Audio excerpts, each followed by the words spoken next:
Terima kasih Anda masih bersama kami di Rumah Pilkada. Saya Maido Pelfrina. Saudara, Lembaga Survei Poltreking merilis hasil terbaru elektabilitas calon gubernur, calon wakil gubernur Jawa Timur 2024. Hasilnya, pasangan nomor urut 2, Hovifah Indar Parawansa Emil Dardak masih unggul jauh di atas paslon lainnya.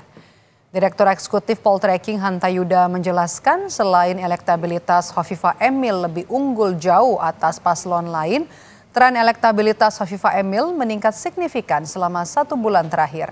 Menurut Hanta, kekuatan personal branding dari Hovifah Emil sangat dominan sehingga mampu unggul dari pasangan lainnya.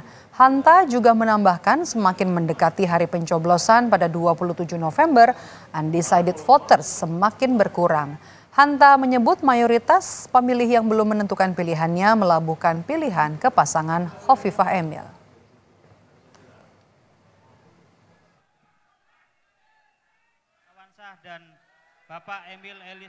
Kekuatan personal branding atau karakter personal Hovifah Emil kita lihat sangat dominan ya, kuat dari berbagai macam aspek, dianggap paling mampu memimpin, paling berpengalaman karena dianggap sebagai incumbent, yang dianggap paling merakyat dan perhatian para rakyat juga aspek itu paling tinggi, kemudian dianggap paling mampu dan cerdas dan seterusnya. Itu kali tadi yang sudah dipaparkan oleh Bung Mas Diri dari data Poltreking menunjukkan memang Hovifah Emil paling unggul dalam aspek itu. Itu faktor pertama.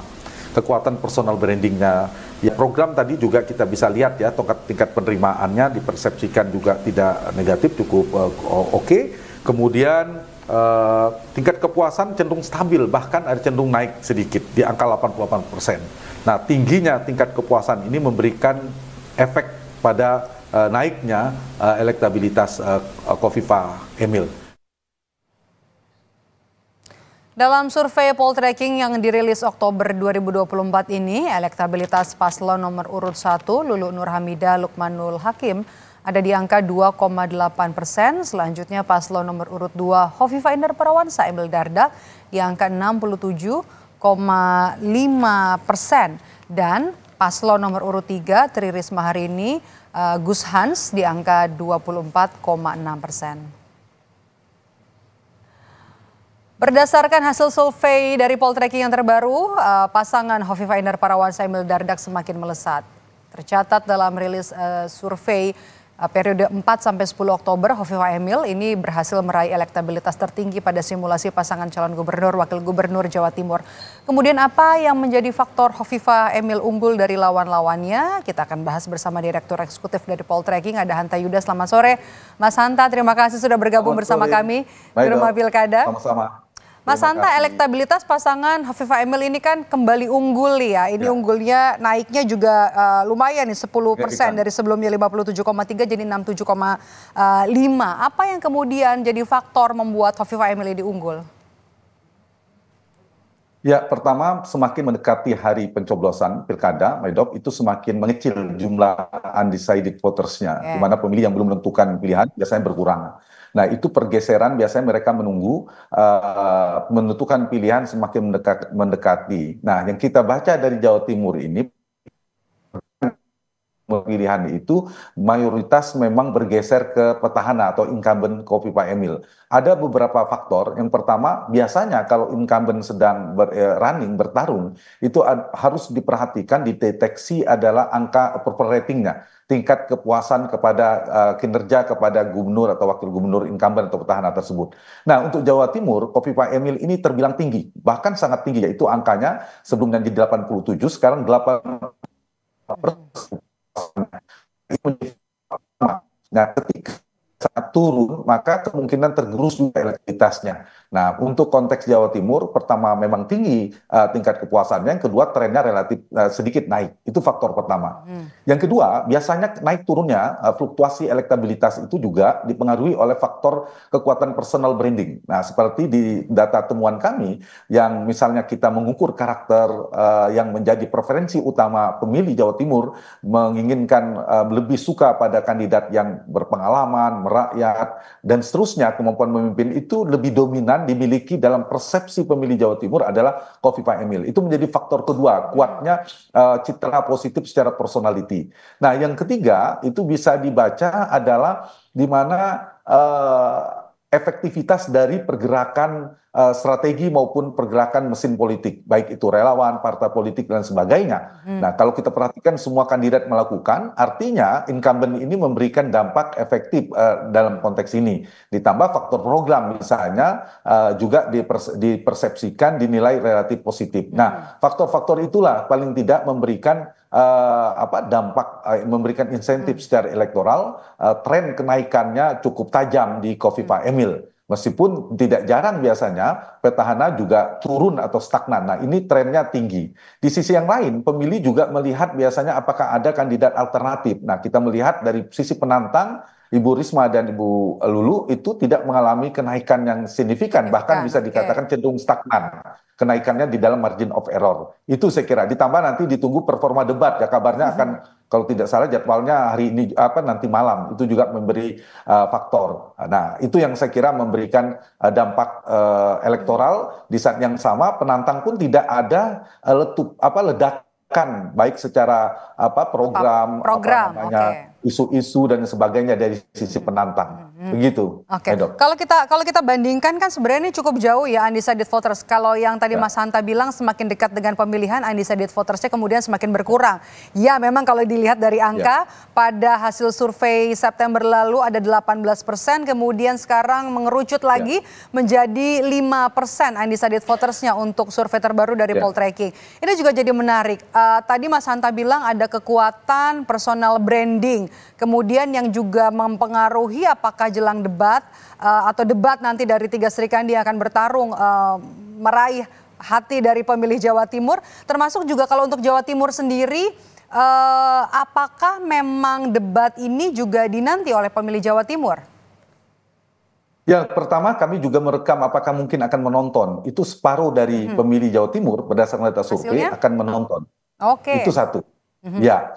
Yang kedua, pemilih Jawa Timur berdasarkan data survei Poltreking itu preferensi atau tipologi pemilih rasionalnya tinggi, Maido. Yaitu hampir 60% tertinggi. Pemilih rasional itu biasanya yang belum menentukan pilihan, biasanya juga menunggu performa debat. Bagaimana si kandidat nanti penguasaan masalahnya, program yang ditawarkan, gagasan politiknya, kemampuan public speakingnya, termasuk gimmick-gimmick politik dan sebagainya. Itu akan dinilai oleh pemilih yang belum menentukan pilihan atau yang masih swing voters, sudah punya pilihan tapi masih mungkin bergeser. Nah, jadi ada faktor, mungkin faktornya tidak besar tapi ada faktor.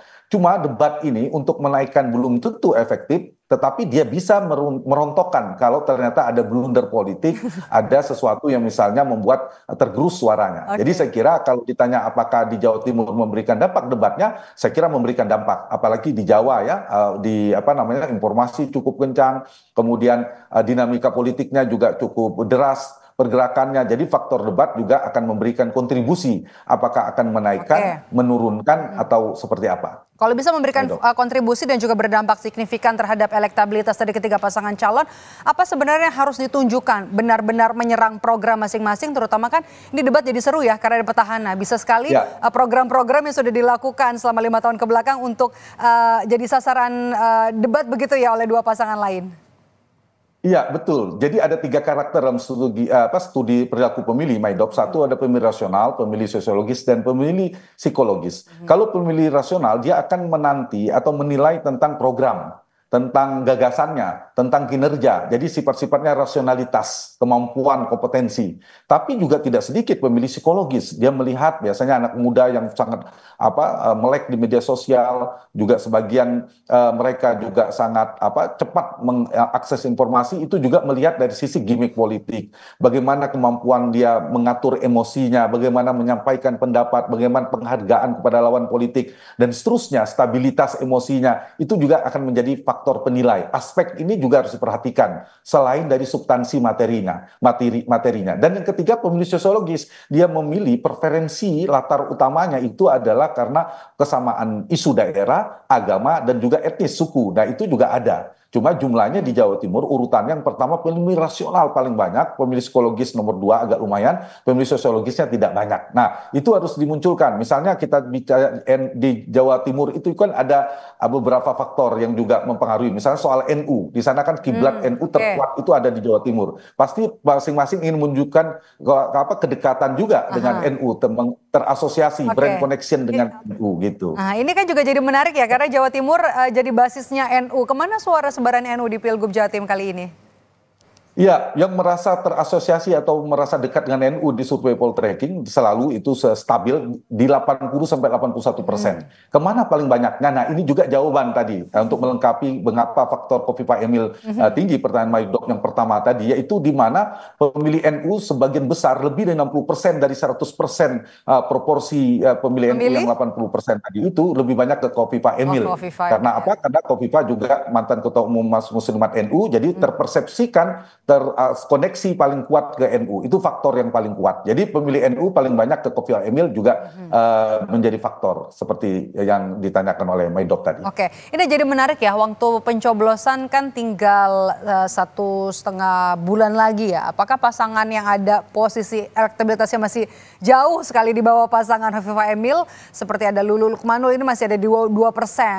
Gus Hans, Risma dan juga Gus Hans sebenarnya kalau kita lihat penambahan angkanya ini dari undecided voters ya, masih bisa nggak ini meningkatkan elektabilitas di waktu yang singkat ini? Saya melihat memang ada waktu 1 bulan lebih, tentu kita jangan buru-buru untuk menyimpulkan. Tapi kalau saya ditanya peluang yang akan memenangkan pertarungan di Pilkada Jawa Timur adalah Khofifah Emil. Tapi kalau dari sisi Bu Lulu, dengan segala hormat agak sulit ya, jauh sekali. Yang masih ada yang di runner up yaitu Bu Risma. Tapi jaraknya juga tidak terlalu dekat ya, cukup jauh. Sehingga butuh energi politik yang besar, pergerakan yang luar biasa untuk mengimbangi, untuk memperkuat. Jadi sepanjang misalnya Khofifah Emil tidak ada blunder politik, tidak ada tsunami atau turbulensi politik, agak sulit menyusul dengan waktu yang tersisa 1 bulan lebih ini. Tapi lagi-lagi dari politik itu tetap kita membuka peluang-peluang kemungkinan yang tidak kita duga. Jadi karena itu kalau misalnya Risma dan Gus Han ingin menyusul, dia harus melakukan terobosan politik yang luar biasa berkali-kali lipatnya. Karena kekuatannya kan 2,5 kali lipatnya. Jadi faktor-faktor yang bisa bagaimana performa debatnya harus luar biasa. Jadi debatnya kalau misalnya memang mau menaikkan elektabilitas ada apa? Menyerang begitu?